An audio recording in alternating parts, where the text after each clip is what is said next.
Jadi ini bukan keputusan presiden saja, tetapi juga keputusan seluruh rakyat Indonesia yang Bung Karno tahun 60-an itu sudah menggagas untuk kepindahan ibu kota. Pak Harto juga menggagas kepindahan ibu kota. Kalau saya itu hanya mengeksekusi. Gagasan itu sudah gagasan panjang, sudah lama.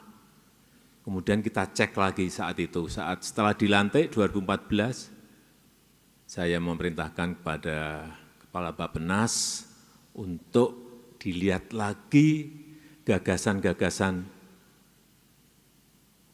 mengenai ibu kota baru sejak zaman Bung Karno. Dilihat, dulu Bung Karno kenapa memutuskan Palangkaraya, coba dicek. Dan setelah melalui beberapa studi, diputuskan ada 3 kandidat calon ibu kota baru Indonesia. Yang pertama Palangkaraya, yang kedua di Kalimantan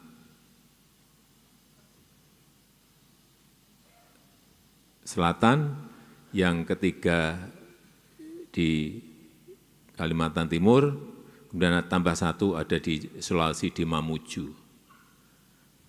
Didetailkan lagi,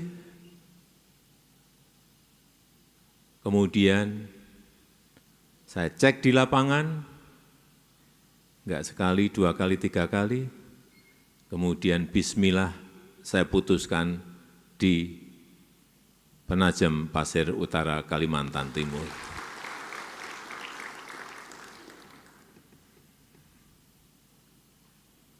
Sebuah keputusan yang tidak mudah, tetapi itulah yang sudah kita putuskan.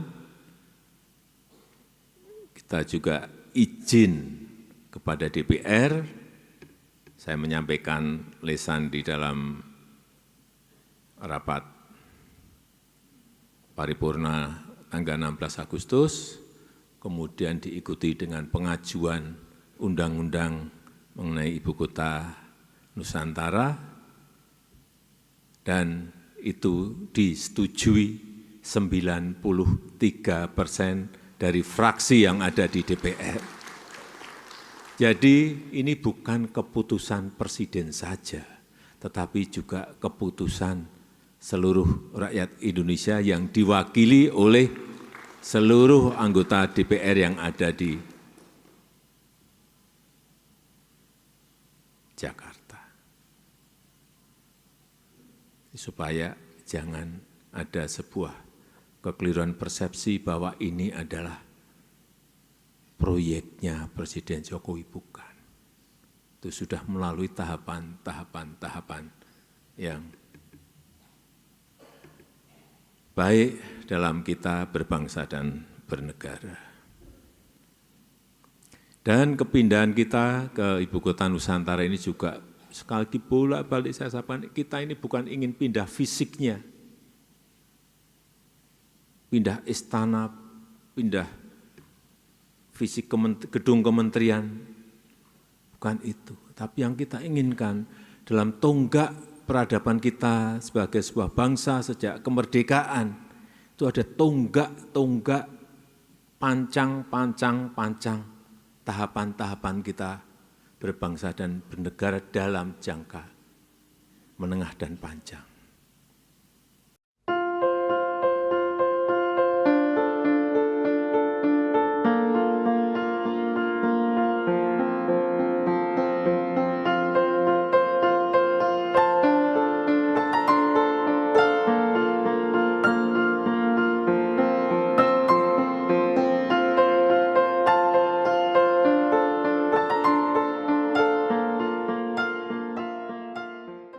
Junjung tinggi prinsip jurnalisme dalam setiap tayangan terbaiknya.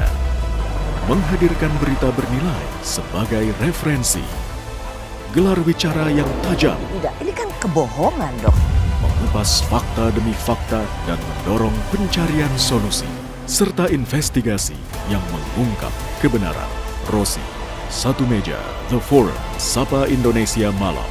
Nilu, ikuti semuanya bersama Kompas TV.